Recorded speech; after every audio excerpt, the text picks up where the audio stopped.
वळूयात पुढच्या बातम्यांकडे।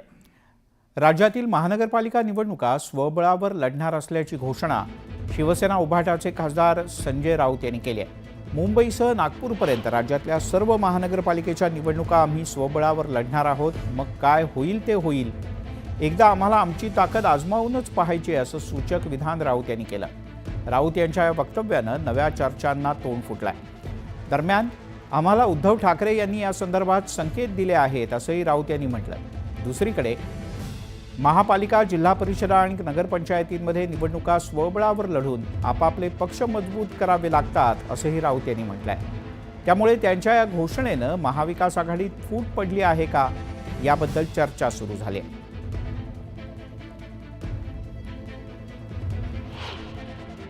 मुंबईसह नागपूरपर्यंत मी सांगेन आम्ही स्वबळावर लढू, काय होईल ते होईल, एकदा आम्हाला आजमावायचंच आहे। नागपूरला सुद्धा मी स्वबळावर लढणार आहोत। माननीय उद्धवजीने आम्हाला तसे संकेत दिले आणि असं आमचं ठरत आहे की मुंबई असेल, ठाणे असेल, पुणे असेल, नागपूर असेल, कार्यकर्त्यांना संधी कधी मिळेल आणि त्याचा फटका पक्षाच्या वाढीला बसतो।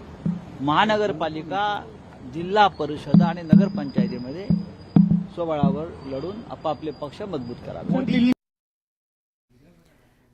पण शिवसेना उभाटा हा निर्णय काय म्हणून घेत आहे, याच्या पाठीमागची कारणं काय आहेत आणि याचे परिणाम काय होऊ शकतात या संदर्भातले काही मुद्दे आपण जाणून घेऊया। उद्धव ठाकरे यांच्या पक्षानं स्वबळाची भाषा सुरू केली आहे। महाविकास आघाडीत समन्वयाचा अभाव आहे हे याचं एक प्रमुख कारण सांगितलं जातं, कारण विधानसभा निवडणुकांच्या नंतर आजपर्यंत महाविकास आघाडीच्या समन्वय समितीची एकही बैठक झालेली नाही आणि याबद्दल स्वतः शरद पवार यांनी सुद्धा नाराजी व्यक्त केली। दुसरं महत्त्वाचं कारण आहे लोकसभेत जागा वाटपाच्या वेळेला सांगली आणि कोल्हापूरच्या जागेवरून वाद झाला होता। इथे परस्परांच्या विरोधात उमेदवार देईपर्यंत वेळ आली होती। तिकडे विधानसभा निवडणुकीत सुद्धा जागा वाटपाच्या वेळेला महाविकास आघाडीत मोठा गोंधळ पाहायला मिळाला। 20 दिवस हे सगळं जागा वाटप का लांबलं, त्यामागे काही षडयंत्र होतं का असा प्रश्न काँग्रेसचे नेते विचारू लागलेत। तिकडे विधानसभेत विदर्भ, कोल्हापूर आणि मुंबईतल्या जागांवरून सुद्धा मोठा वाद झाला आणि हाच तिढा सुटत नसल्यानं आघाडीचं जागा वाटप 20 ते 22 दिवस लांबलं आणि याचाही मोठा फटका स्वाभाविकपणे उभाटासह काँग्रेस आणि राष्ट्रवादीलाही बसला। संयुक्त पत्रकार परिषदेत राऊत आणि पटोले यांची शाब्दिक चकमक झाली। अर्थात चकमक काही क्षणांची असली तरी त्यात पडद्यामागे बऱ्याच काही गोष्टी घडल्या आहेत आणि त्यासुद्धा या स्वबळाकरता कारणीभूत आहेत। शरद पवार यांच्याकडून महाविकास आघाडीच्या समन्वयावर नाराजी व्यक्त केली गेली आहे। गेल्या काही दिवसांपासून भाजप ठाकरेंची वाढणारी जवळीक ही प्रामुख्यानं काँग्रेसच्या करता चिंतेचा विषय आहे।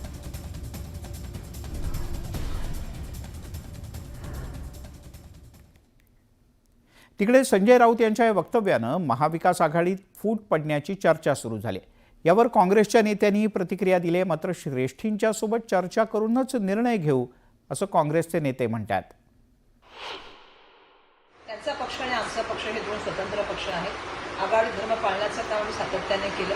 लोकसभा असेल किंवा विधानसभा असेल, आमचीही कार्यकर्त्यांचं म्हणणं होतं की आम्हाला जास्त सीटा मिळायला पाहिजे आणि त्या ठिकाणी आम्ही त्या मागणीसुद्धा केली होती।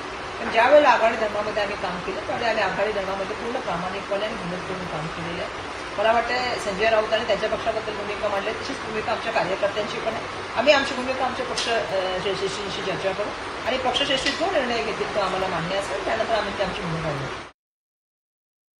आम्ही आमच्या पक्षश्रेष्ठींच्या जवळ आम्ही चर्चा करू आता पुढे काय करायचं ते, पण त्यावर काय एकदम उत्तर दिलं पाहिजे किंवा टिप्पणी केली पाहिजे मला वाटतं।